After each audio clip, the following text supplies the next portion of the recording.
Good evening. Welcome, welcome. So I'd like to give a little talk about how practice meets our life. I gave a version of this talk at a retreat I just finished, so apologies to anybody who has already heard this before or a version of this before. But I'd like to start by saying there's a way in which we can practice with a real wish to follow the directions precisely and make sure that we understand every single word and that we know exactly what's being pointed to, and with a real direction and intentionality and a kind of a specificity, a real specificity about, okay, this is what the instructions are, this is what I'm going to do. And if I'm not clear about any part, I'll go find, get some clarification. With this, often can have a certain amount of striving to it, with a sense of, okay, if I understand everything and practice in accordance with this, then something fantastic will happen. This is a great way to practice. It's a fantastic way to practice. But there's also another way to practice that is also a great way to practice and a fantastic way to practice, in a way that can really support the unfolding of our life, the unfolding of our Dharma practice in a way that is just as fruitful or filled with benefit or beautiful. And maybe before I talk about that, I'll say that I myself, I'm actually quite inspired by and motivated by or guided by this something that the Buddha said right before his awakening. And he described his mind, and he used this word malleable. So it's flexible, can go this way or that way.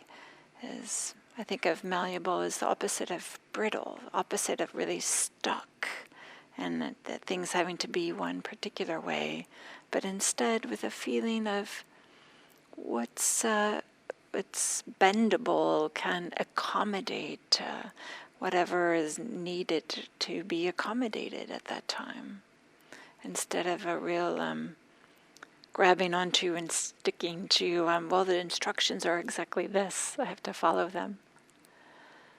So another way is, rather than having this kind of precision in maybe the mind, the way that it's thinking about practice, is a way that can be a little bit more diffuse, maybe I'll use this word, or softer, a way in which we're sensing our way, or feeling our way, maybe a little bit more of an intuitive sense. You can interpret intuitive in a number of different ways, but I would say more of a recognizing that, okay, feeling like freedom is more, there's more freedom this direction, but not that direction, and being tuned into that. And of course, this other way of being a little bit more feeling our way in requires a certain amount of not only some tuning in to ourselves, what our experience is, but also trusting ourselves. And trusting that even if we do find ourselves going a way that has less freedom, that we can find our way back, or find our way over, or find our way forward, or maybe just find our way right exactly there, where there's a little more freedom and ease. So these are two different ways of practicing, fantastic, both of them. And we can see even that the Buddha even taught both of these ways. In the suttas, for example, we see these lists, lots of lists of things, right, that have a certain amount of precision and, first this and then that, a list of 5 things, and they're always in the same order. As well as the meditation instructions, for those of you who are familiar with Satipatthana, has, lists and specific directions, or Anapanasati, mindfulness of breathing, or Satipatthana are like some of the establishments of mindfulness. So we definitely see this kind of encouragement, perhaps, for some precision and directionality and directions. But we also find in the suttas a lot of verse. That is, things that are less specific, perhaps, but are just maybe using a different way of expressing and maybe a little bit more feeling into and maybe indirectly pointing to. In the same way, we find a lot of similes and metaphors. So a way in which we can, I'm using this word sensing or feeling our way in. So just a recognition that there's different ways to practice, and that it can be tremendously valuable to be malleable with this, to use both ways, to use a way that maybe that works until it doesn't work, and then you can maybe try something else, follow the instructions, but when the instructions, you don't have access to them or they don't make sense, then maybe what is the intuitive way? Or maybe you're following your sensing or feeling your way in, and you feel like you're stuck and you're not sure where to go, then what are the instructions? So just an encouragement to explore and play with this.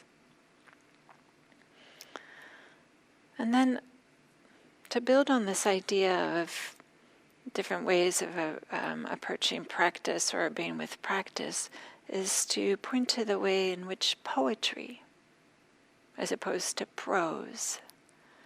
Poetry is often a different way in which things might get expressed, or we might express things ourselves. But part of poetry, the beauty of poetry, is that it requires that the person who's writing the poem have some real clarity, have some acuity, have some real connection with what it is they're trying to express, so that then it can be expressed maybe in a compact way, or expressed with metaphor, so that then maybe the person who hears or reads the poem can find their way, can feel their way into what the person who wrote the poem was using with some real precision. They're experiencing with some precision. So I'd like to read this poem and talk about it a little bit. It's written by Jane Hirschfield. She is a poet, and she's also a Zen practitioner, and she practiced at the San Francisco Zen Center, and I believe she lived at Tassajara for a while. She also translates from Japanese and writes essays. And it's a short poem that she wrote that's very beautiful, in my view. I think it's really beautiful. Maybe I'll have a little drink of water first here.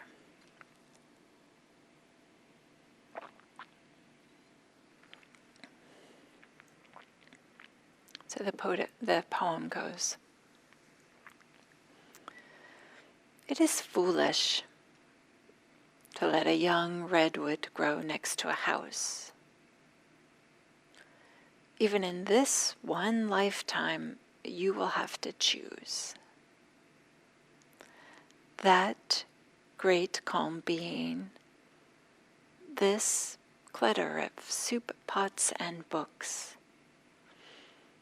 Already, the first branch tips brush at the window. Softly, calmly, immensity taps at your life. So for the Buddha, in ancient India, the Bodhi tree was a magnificent, majestic, maybe it had some sacredness to it in the way that they are, the Bodhi trees. But for Jane Hirschfeld and those of us living in California, the redwood tree. The redwood tree has this tremendous, in my view,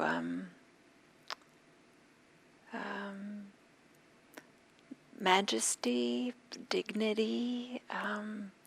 It's quite something. For those of you who have been in redwood groves, you know that there's often can be just a sense of awe, a sense of like being in a cathedral.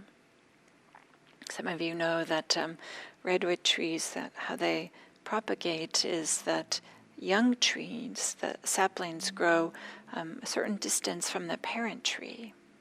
So what happens over the years is all the youngsters, the children trees, if you will, are in a concentric circle around the parent. And then over time, if the parent dies, and then you're left with these rings of redwood trees that can be incredible to stand inside. It has the feeling of being in a cathedral. So in this poem, we might understand that trees, redwood trees in particular, represents practice, represents something that's awe, some more sacred or majestic, or has a certain amount of dignity and uprightness to them. And then the house, we can understand for the Buddha, the house was represented attachments, things that we fill our life with, and the things that we grab onto and cling to and are grasping to. So things that we are getting tangled up with. And you might recall that in the story of the Buddha, he left the household life with this that's can be, it was literal, but it can also be symbolic of to leave behind those things that we busy ourselves with and get that we use to support a sense of self, promote a sense of self, protect a sense of self that we really are like identified with, and in a way in which there isn't freedom, in a way in which there isn't ease, but that there are these things that are sticky and maybe that we're, I like this word, tangled up with. So Jane Hirschfeld writes, it's foolish to plant a young redwood next to a tree. The Buddha, he used this word foolish to, he called people foolish. Sometimes we hear this, you foolish person. But he was saying this to those people who didn't recognize that what they were doing was a source of suffering for themselves and presumably for others as well.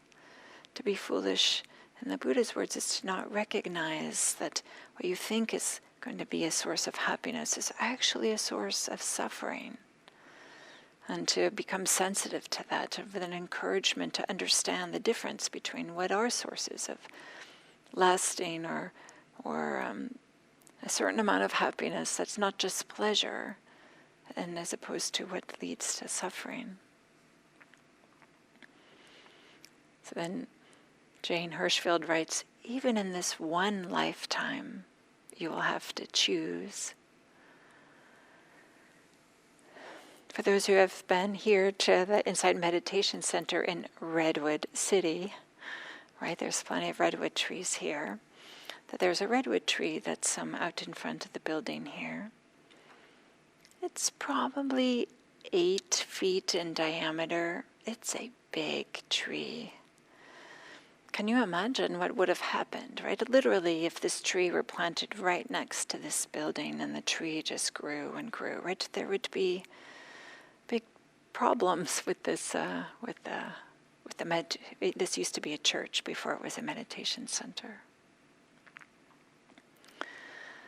Of course, those of you who have been here to IMC, you might have noticed that the sidewalk that goes next to where the tree is, a number of years ago, started to buckle because of the roots from this tree. You know, the tree is just standing there, but yet it has this strength, it has this power to cause the sidewalk to have to shift, and we were concerned that, you know, somebody might trip over this sidewalk. So we called the city of Redwood City, and they brought their municipal department out. And in my mind, I thought, that maybe they might shave off some of the roots, and of course we're leaving the rest of the roots so the tree could survive, and then just put a new sidewalk down.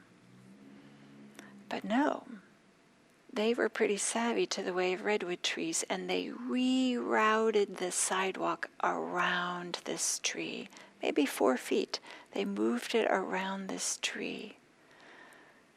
I felt quite touched by that, actually, that they kind of wanted to honor and respect that, okay, here's this tree, this whole municipal works, and all these individuals, like, we're just going to walk around this tree, just recognizing the power, the strength of this being that is just standing there in a calm way.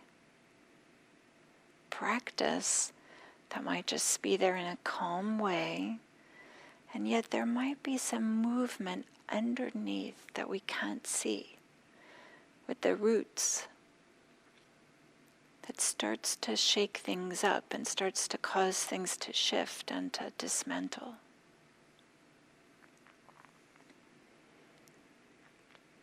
So Jane Hirschfield writes, even in this one time you will have to choose that great calm being, this clutter of soup pots and books. Our practice, our meditation practice, our insights, our growing wisdom, our growing compassion is going to touch into all of our life. Jane, maybe it's a little bit autobiographical, she's talking about this clutter of soup pots and books. I'm assuming she's a poet and a translator and an essayist, that she probably has a lot of books, and maybe she likes to cook. But also this idea of a clutter of things. Clutter are often things that are like dismissed, they're not taken care of, we don't pay attention to them. They are a little bit unruly in a way that can be bothersome. Often that we just don't pay attention to clutter. That's why it's clutter. So you'll have to choose between that great calm being and this clutter of soup pots and books. So just as it is the nature of trees to grow, is what trees do, of course. It's the nature of practice to grow. And it starts to expand and touch into those things that we are attached to. So it's not the soup pots per se, it's not the books per se, it's not the clutter per se that we're being asked to dismantle, it's the clinging, it's the grasping, it's the belief that these are going to be sources of lasting happiness, that it's the hiding behind the objects that we fill our lives with. It's the trying to bolster a sense of how we think we should be instead of how we actually are. So practice does two things. It helps us to see more clearly these things that we cling to, grasp, that we're attached to, things that have some stickiness for us.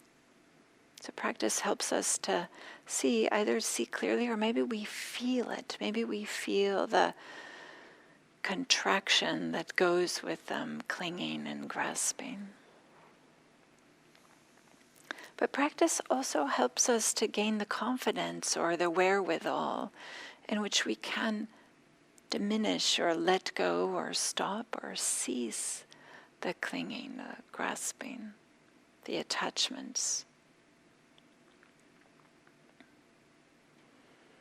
So it's not asking us to let go of the soup pots and books, but to shift our relationship to these things in our lives. So if you want to stay really attached and really want to stay grasping and clinging to all the things that are in your life, whether they are helpful or not, but to really want to hold on to them, then don't practice. It's foolish to plant a young redwood next to a house. And then maybe I'll say that the Buddha recognized that the house could also be a metaphor for a self.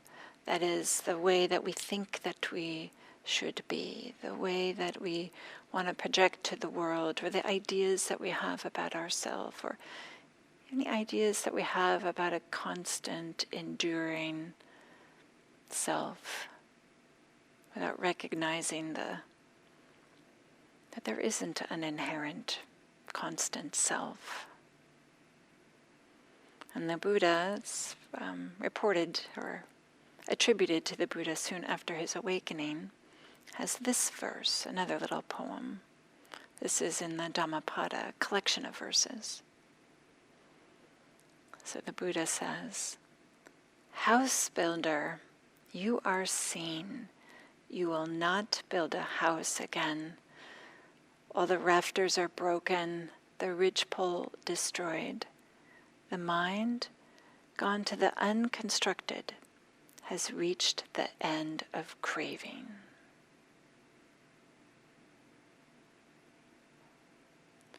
House builder, you are seen. You will not build a house again. The rafters are broken, the ridgepole destroyed. The mind, gone to the unconstructed, has reached the end of craving. So this poem has seems a little bit violent in some way, that things are broken and destroyed. It doesn't have to be that way, but way that we can just gently dismantle, just gently deconstruct some of the houses, so to speak, that we've constructed. We can let go, soften the ways in which we cling or hold on to. I know for me, I noticed that like some resentments or grudges that I might have had, they just stop making sense to hold on to them. These are things that like we carry from the past, or maybe they're happening here in the present, but the way that they kind of reinforce a sense of self, as opposed to a sense of recognizing of what's here and the way that we are constructing, that we want to be seen a particular way. But if we can soften that, then some of the grudges can go away, or the resentments. So Jane Hirschfield continues in this poem, "Already the first branch tips brush at the window." She's pointing to the branch tips that are what are above the ground, but maybe by the time the branch tips have gotten to the tree, chances are their roots have by the time the branch tips have already gotten to the window, the roots have already gotten underneath the house, and maybe they're in the sewage system or wreaking some type of havoc or in that way. But this way in which the branch tips meet the window is a way in which practice meets our life. It's one way we can understand it. And it's not always pleasant. I want to also bring to mind, there's these stories with the Buddha that before his awakening, while he still had a house, so to speak, that he met Mara. Mara is the personification, or maybe we could say the aspect of the heart and the mind that creates roadblocks or gives excuses or procrastinates, or that aspect of the mind that urges us to avoid all the unpleasant mind states or any of the uncomfortableness that we might experience in our practice, but that always accompany the healing that happens, or always accompany when practice is moving into more and more areas of our life. There are some aspects that are uncomfortable. So this meeting, maybe the branch tips against the window or making an uncomfortable sound or some way. Just a recognition that it's not always simple, it's not always easy, it's not always pleasant. But by committing to practice and by committing to having the heart's liberation and greater freedom, also means that we're committing to meeting these things, meeting what might be uncomfortable or difficult. And the Buddha, even after his awakening, many of you know that the Mara came and still visited the Buddha. And then the Buddha would meet him with loving awareness, with wisdom, and would simply say, "I see you, Mara." And then Mara would skulk away. So in this way we might reflect on the ways in which practice has shown up in our lives. And then the last line of the poem, softly, calmly, immensity taps at your life. Immensity, this vastness, this boundlessness, limitlessness, tapping at your life, which maybe is a little bit stronger than brush tips against the window. Is this something, an invitation, a recognition that we don't have to limit ourselves. We don't have to create strict definitions in which the way that we define ourselves or define our experience. And with that, as practice progresses, we might also understand that maybe there's a shift. In this poem she writes, "This calm being, that clutter of soup, pots and books."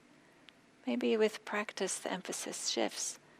This calm being, my experience, and that clutter becomes more clear. We can feel our way into some way, into where there's more freedom and less freedom.